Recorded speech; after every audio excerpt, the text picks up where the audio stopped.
Sexto Congreso del Foro Argentino de Facultades y Escuelas de Medicina Públicas. Bienvenidas, bienvenidos a todas las delegaciones. Para ponernos en contexto en relación al lema de este año del Congreso: autonomía docente libre y cogobierno universitario, resignificación a 100 años de la reforma universitaria. Toma la palabra el coordinador de este panel de rectores, profesor doctor Ricardo Helpi. Bueno, entonces vamos a comenzar con el primer relator, digamos, con el doctor Alfredo Lazaretti, el rector de la Universidad Nacional de Mar del Plata.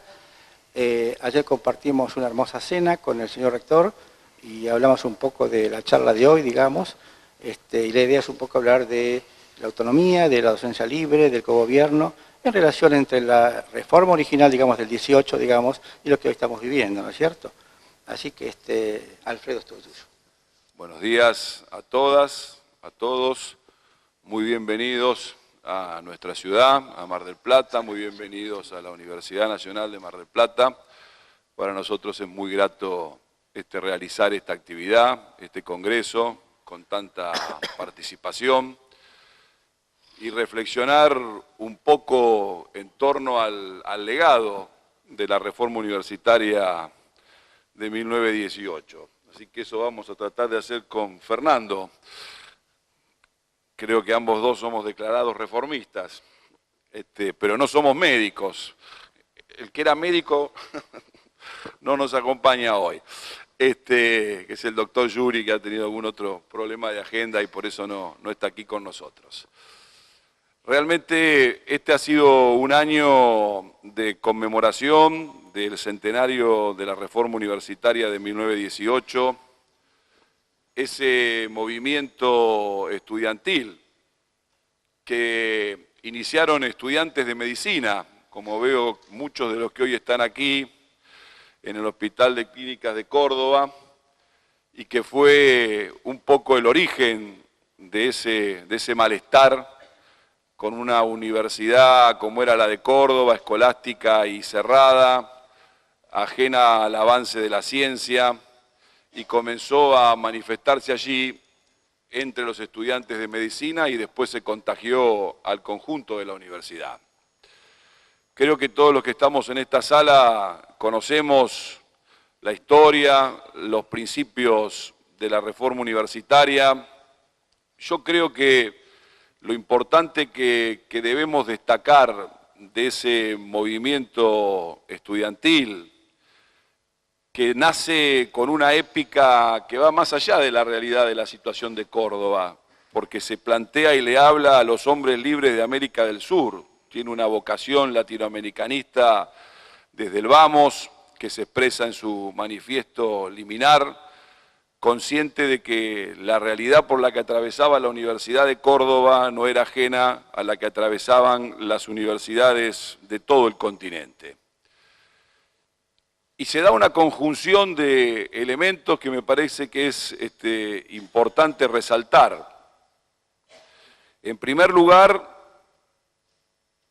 estábamos frente a universidades donde la cuestión científica, que había cobrado un auge enorme durante el siglo XIX, no estaba de pleno en las aulas de la universidad. El modelo de la Universidad de Humboldt, de la universidad científica, de la universidad que privilegiaba el método científico, muchas veces no tenía cabida en las universidades, y en aquel entonces la Universidad de Córdoba era la más retrasada, la más cerrada, la más vinculada a ese modelo escolástico jesuítico, que no se daba tanto en la Universidad de Buenos Aires y menos aún en la Universidad de La Plata de más reciente creación, pero sí ocurría en Córdoba, y entonces el movimiento estudiantil de ese entonces toma como una de sus banderas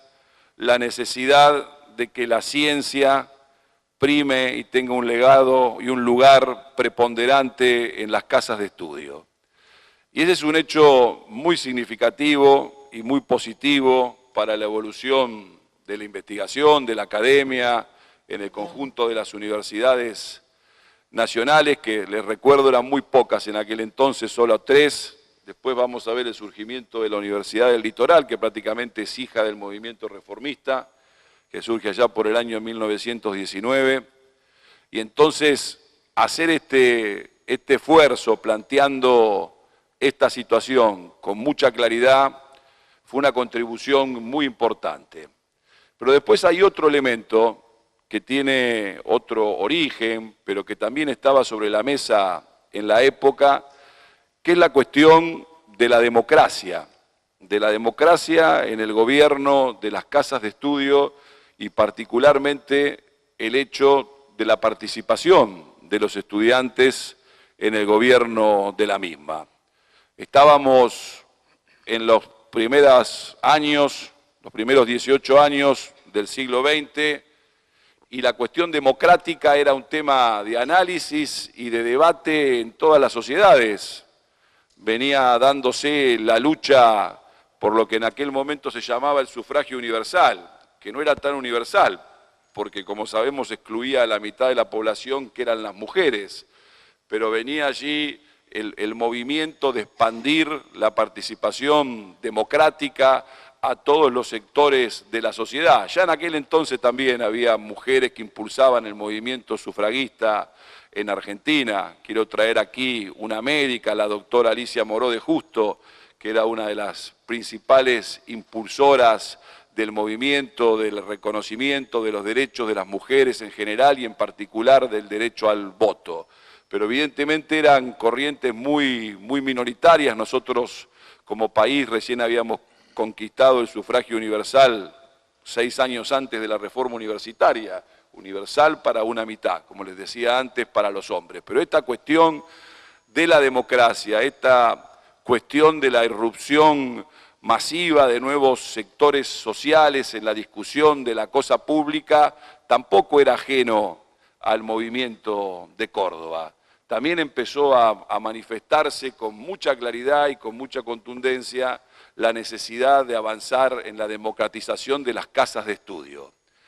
Algo que a los universitarios en Argentina nos parece absolutamente natural, pero convengamos que no tiene nada de natural, porque tiene un paradigma totalmente distinto del paradigma científico. El paradigma democrático se basa en la resolución de mayorías, en la participación de toda la comunidad, y esto tiene poco que ver con el paradigma científico que se basa en la búsqueda de la verdad. Entonces lo que hoy tomamos como natural no lo es tanto, porque incluso si miramos la forma que otras sociedades organizan hoy día la educación superior, vamos a ver que este paradigma democrático, como está presente en la Argentina, no está presente en otros modelos.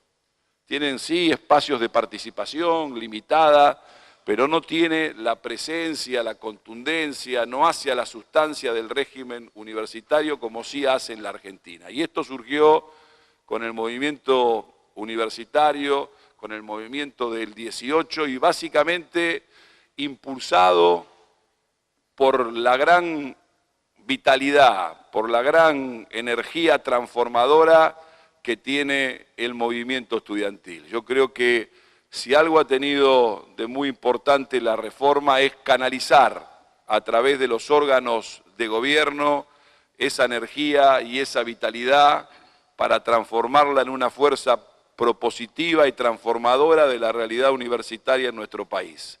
Sigue siendo así hoy día, sigue siendo así el empuje estudiantil para la renovación, para la discusión de todos los aspectos que hacen a la vida universitaria, aquello que de alguna manera impulsa y mueve, a veces con la resistencia incluida, a los otros claustros que integran la vida universitaria. Entonces, la reforma universitaria tuvo ese gran aporte, esa gran virtud de incluir el pensamiento científico, las ideas de la ilustración, revalorar la ciencia y al mismo tiempo también incorporar una dimensión democrática en el gobierno de las casas de estudio, que es la participación estudiantil.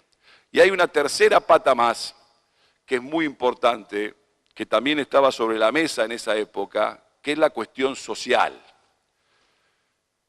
Las universidades, de alguna manera, habrían servido para generar la reproducción del conocimiento y del pensamiento en las élites gobernantes, que dejaban por fuera a una enorme cantidad de sectores sociales. Y la reforma universitaria interpreta el clima de época, interpreta el constitucionalismo social de la Revolución Mexicana, de la República del Weimar, interpreta el movimiento proletario que se da en Rusia en ese momento, con una revolución que tiene la osadía de plantar un modelo alternativo al modelo existente, y entonces la reforma también interpreta ese nuevo clima de época, ese clima donde se plantea la necesidad de abrir la universidad a un diálogo mayor con la sociedad, a vincularse con sectores tradicionalmente ajenos a las universidades y abrir canales, puntos de contacto, ratificar y plantear una fuerte vocación social. Y creo que estos tres elementos, la recuperación del pensamiento científico, la democracia y la cuestión social, son las características fundamentales que definen el movimiento de la reforma universitaria. Por supuesto, cuando uno tiene un cogobierno, estamos a un paso de algo que empezó a ratificarse después, porque no estaba en el pensamiento original, pero si yo tengo la capacidad de elegir mis autoridades es que soy una institución autónoma.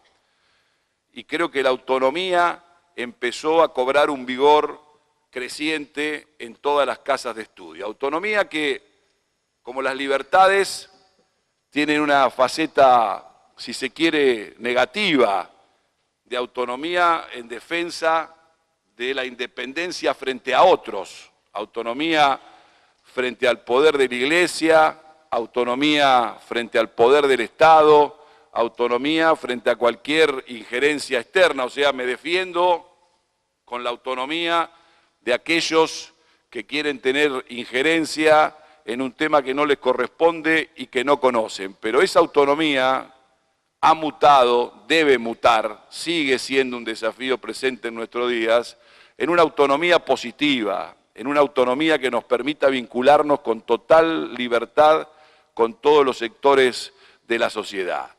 Y por eso creo que de aquel pensamiento y de aquel movimiento que ocurrió 100 años atrás, hoy realmente ha cambiado mucho las sociedades, las reivindicaciones de ayer, algunas están satisfechas y otras siguen pendientes, pero nosotros creemos que estos pilares que hemos planteado, adecuados a los tiempos que corren, adecuados a los cambios y a la innovación que la tecnología nos propone constantemente, siguen teniendo vigencia.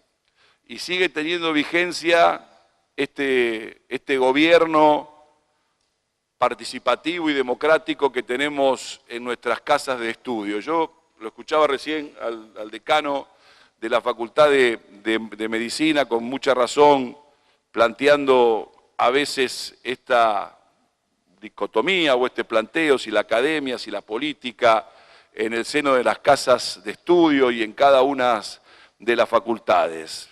Yo creo que la universidad, fruto de los mecanismos del cogobierno, es una institución que tiene un alto grado de politización, que no quiere decir un alto grado de partidización, eso es otra cosa, sino un alto grado de politización en el sentido de la participación de la comunidad en la cosa pública. Y eso en modo alguno tiene que ser contradictorio o anteponerse con la excelencia académica, con la investigación y con el desarrollo de la extensión universitaria para vincularse con la comunidad, sino todo lo contrario, tiene que ser el motor que empuje esa jerarquía. Yo sé que a veces, no quiero ser idealista, a veces hay casos concretos en que los puntos entran en contradicción, pero estoy convencido de que si hay una mirada larga hacia adelante, si ponemos por sobre todas las cosas el interés institucional, esta cuestión de las instituciones, que ha sido tan degradada en la Argentina, tiene un enorme valor. Las instituciones y su fortaleza hacen que las cosas funcionen mucho mejor y que trasciendan a las personas que eventualmente nos toca ocupar algunas responsabilidades. Entonces, lograr una densidad institucional es algo fundamental y eso se logra poniendo siempre primero por sobre todas las cosas el interés de la unidad académica y el interés de la universidad. Si nosotros pensamos de esta manera y llevamos adelante los valores que dieron origen al sistema universitario público en Argentina, yo creo que nuestro modelo, el modelo de las universidades nacionales argentinas, que es bastante particular, bastante único en el mundo, desde su concepto del ingreso irrestricto y de la gratuidad de la enseñanza, no es algo que ocurra en otras sociedades. Y esto tiene que contribuir a reforzar nuestro compromiso social. Acá no vienen los que se pueden pagar. Acá estamos todos siendo parte de una universidad pública, fruto del esfuerzo de una nación, fruto del esfuerzo de mucha gente que no tenemos el gusto de conocer. Y entonces eso nos tiene que hacer comprender que este modelo universitario tiene una carga adicional a otros modelos universitarios que se tiene que expresar en un fuerte compromiso social, en una fuerte integración de la sociedad que somos parte, y yo estoy seguro que si ponemos el pensamiento científico por delante, la democracia y el compromiso social, seguramente vamos a cumplir cabalmente con nuestro cometido. Muchas gracias.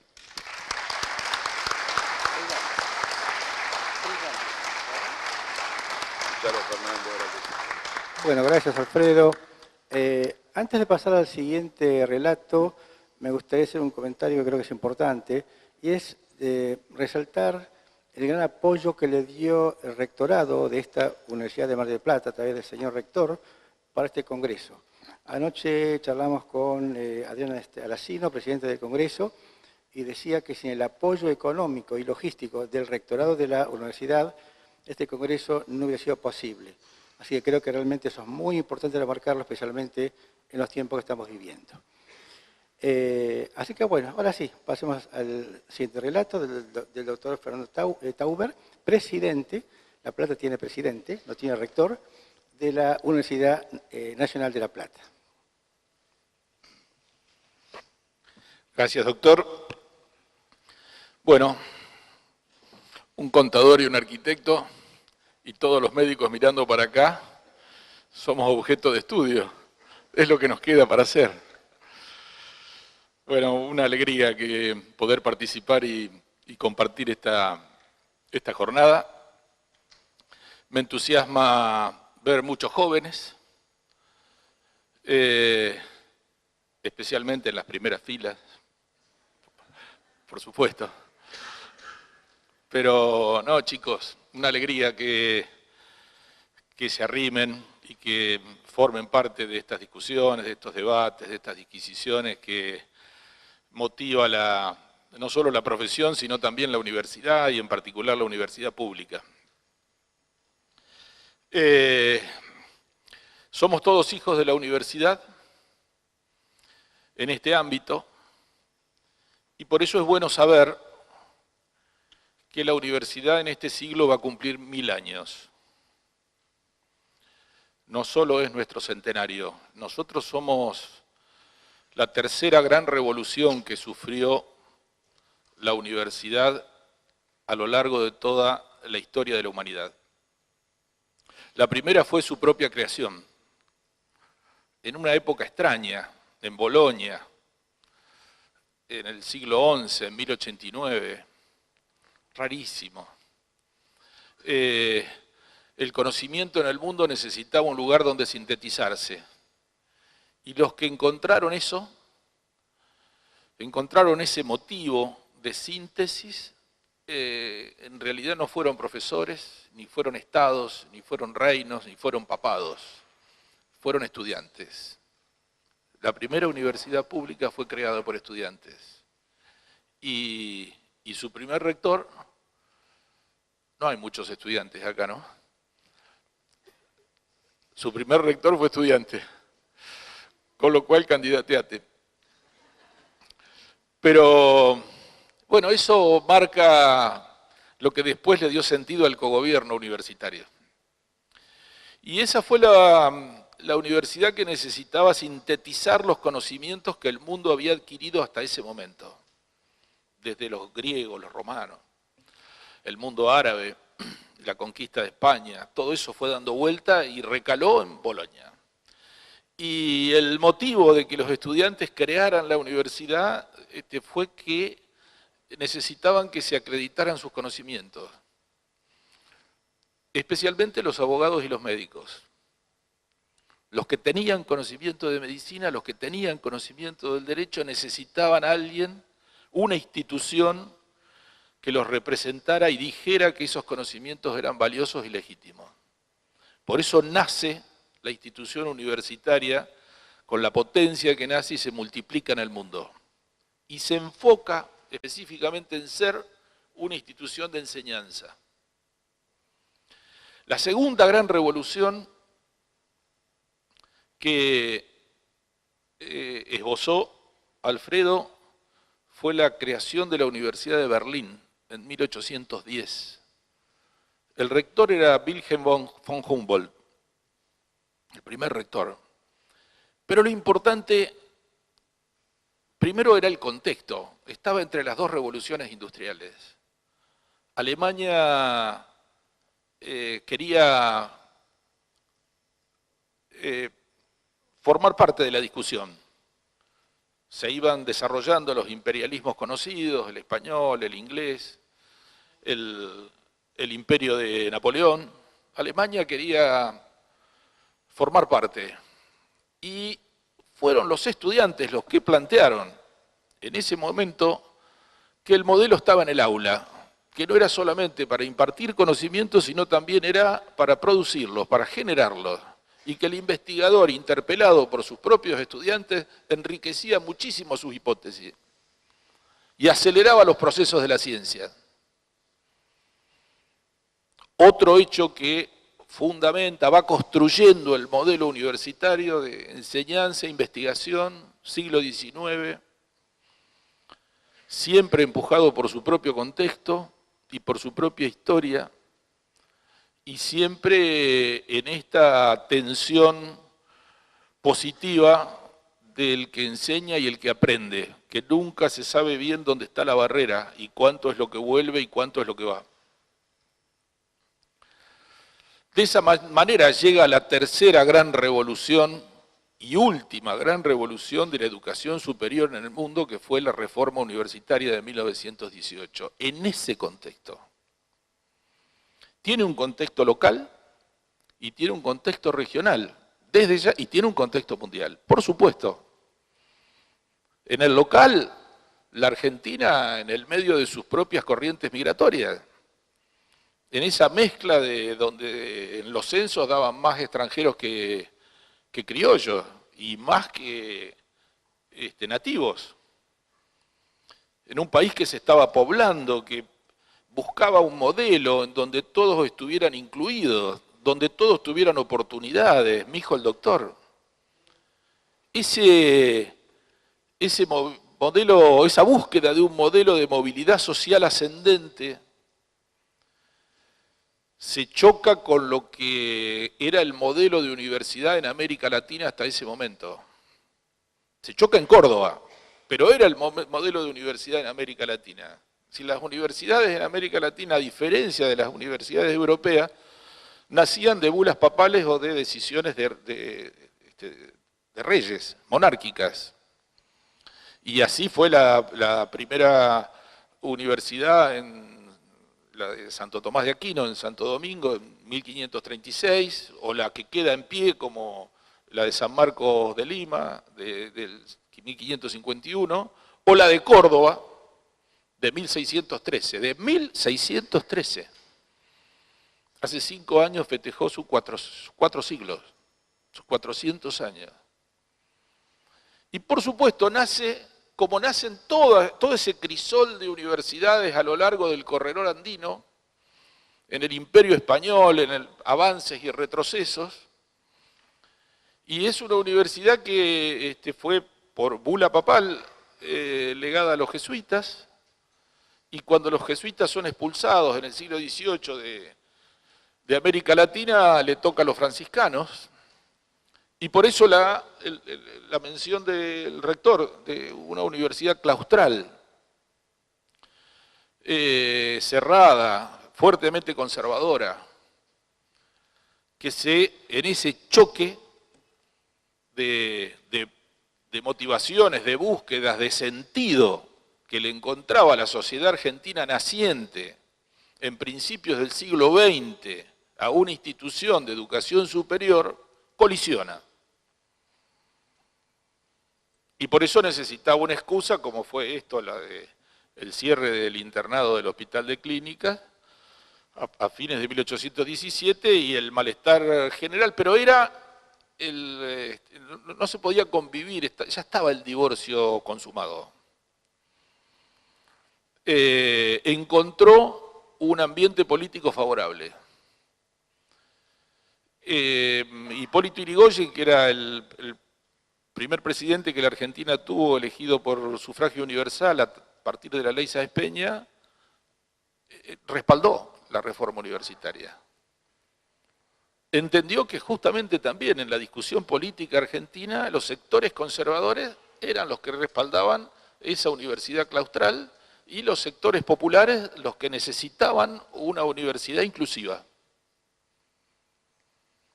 Y ahí nace ese sueño, esa revolución que producto de un sueño que fue interpretada primero por estudiantes y después por el conjunto de la comunidad universitaria, que fue la llamada reforma del 18, que enarboló postulados utópicos para la época.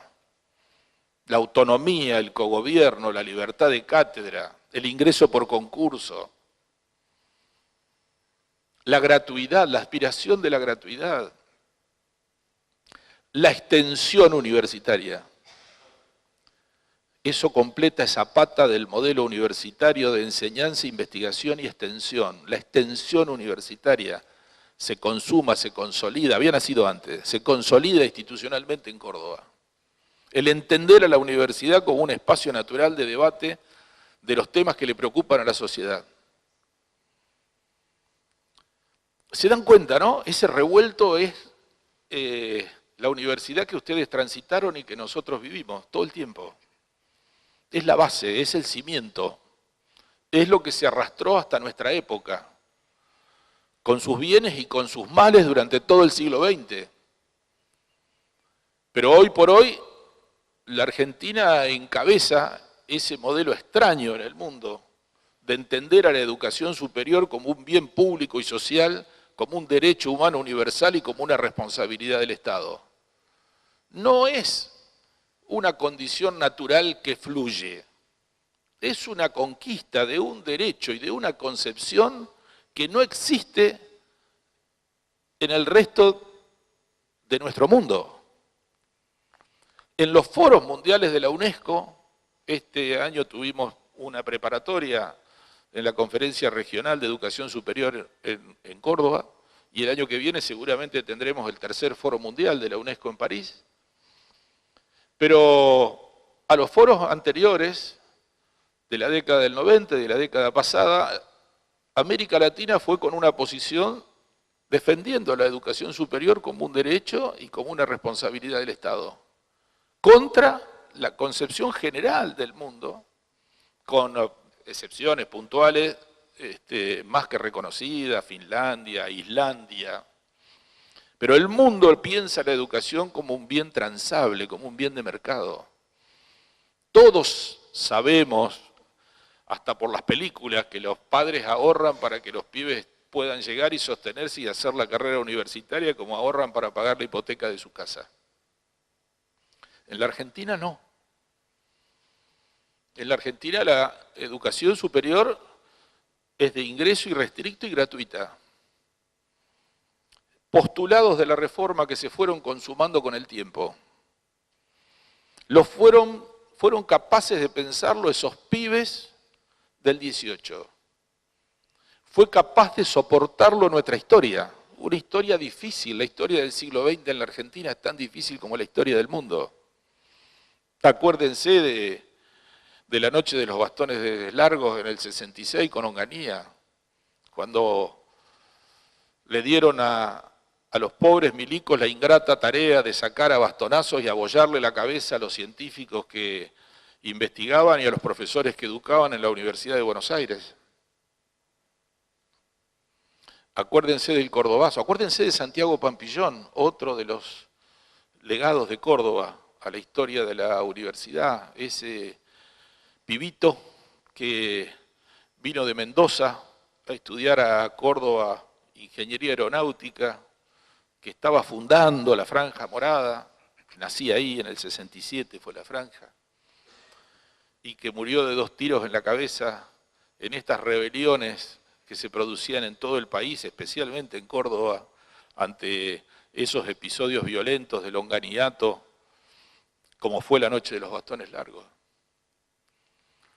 Acuérdense del propio Cordobazo, les decía.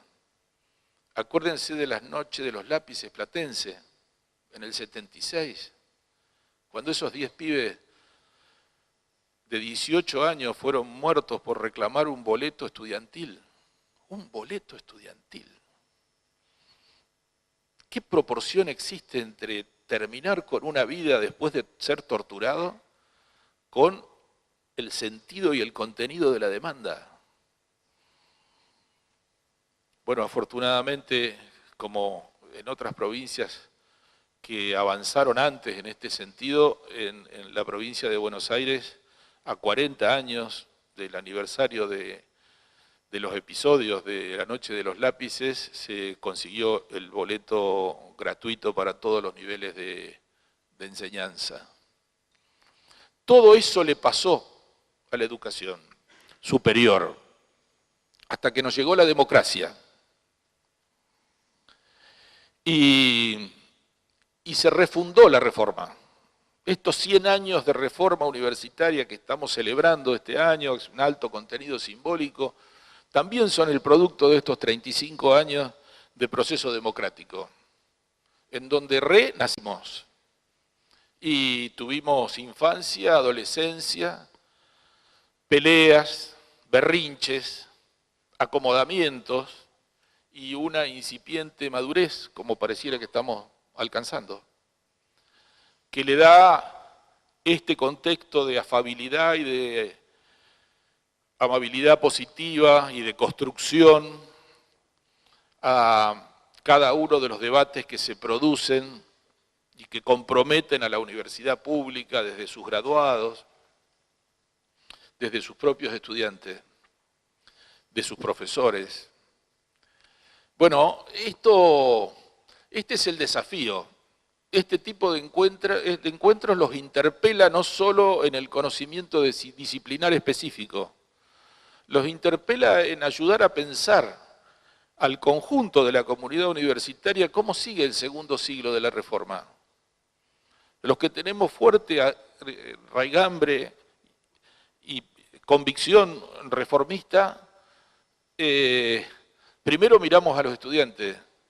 Si los pibes de 18 años, de hace 100 años atrás, fueron capaces de redactar el manifiesto liminar y de definir todo este modelo revolucionario que nos puso en el lugar donde nos pone hoy a la Universidad Pública Argentina, ¿ustedes qué van a hacer?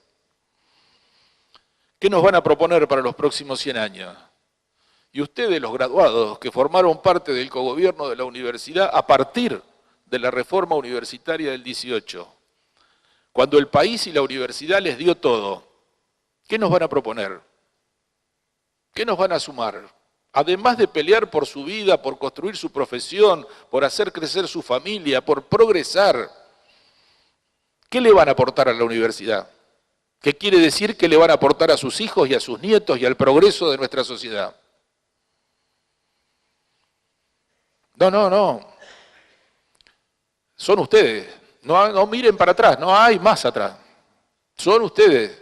Somos nosotros los que tenemos que pensar la universidad de los próximos años. Esa universidad que produzca más profesionales y en menos tiempo y de mejor calidad. Esa universidad que sea capaz de proteger a sus recursos humanos formados y tener una ciencia de calidad Tener una ciencia de calidad no es una abstracción endogámica restringida a la universidad. Es tener posibilidades de soberanía efectiva. Tener conocimiento propio es poder tomar decisiones propias. Es ser menos colonia, es ser más patria. Eso es proteger nuestros recursos humanos formados, eso es producir ciencia, eso es producir conocimiento genuino. La universidad hoy tiene que ser más ancha, tiene que ser más importante para la sociedad tiene que entender que se lleva algo de la universidad pública. El padre que manda al pibe tiene que verlo recibirse, no solamente ingresar. El concepto de inclusión no puede terminarse en que el pibe ingrese a la universidad. Tiene que ser fundamentalmente un concepto que respalde el egreso. La satisfacción inclusiva está en que el estudiante sea profesional. Porque eso es lo que necesita el país para una sociedad más parecida, más igual. El homenaje al decano tenía en sus palabras ese concepto obsesivo de solidaridad. La solidaridad es un atributo de las sociedades esencialmente desiguales, de aquellos que teniendo el privilegio de estar mejor, tienen la capacidad de poder entender que es necesario ayudar al que está peor. En algún momento ese concepto tendría que acabarse, tendríamos que encontrar una sociedad suficientemente nivelada, con igualdad de oportunidades, con satisfacciones básicas, con dignidad para vivir. Eso se puede encontrar en la universidad. No solamente podemos enseñar profesiones, como querían los pibes de Bolonia del 88. También podemos enseñar oficios, también podemos enseñar el desarrollo de habilidades alternativas que le permitan a alguien tener más oportunidades para poder desenvolverse en la sociedad. Las facultades de medicina, ¿qué van a hacer? ¿Cómo van a aportar esa idea? Las facultades de ciencias de la salud, ¿qué van a hacer? ¿Qué van a hacer? Bueno, yo creo que es eso lo que tenemos que entender como sistema universitario. Tenemos que ir por más. ¿Cómo vamos a seguir vinculando nuestras universidades con nuestros graduados? ¿Solamente a través de congresos y posgrados? ¿No vamos a construir sociedades? ¿No vamos a hacer que nuestros graduados puedan usar todo lo que tenemos en la universidad que se vuelve obsoleto antes de volverse viejo? Porque nos sobra para enseñar y para investigar. Y tiene el 70% de su tiempo útil ocioso. Y que no es amortizable por un estudio, ni por un laboratorio, ni por un consultorio. Lo pueden encontrar en la universidad pública. No tenemos que ponerlo a disposición. No tenemos que hacer que el sistema público de salud esté desde el comienzo en el entramado de formación de las carreras de ciencias de la salud.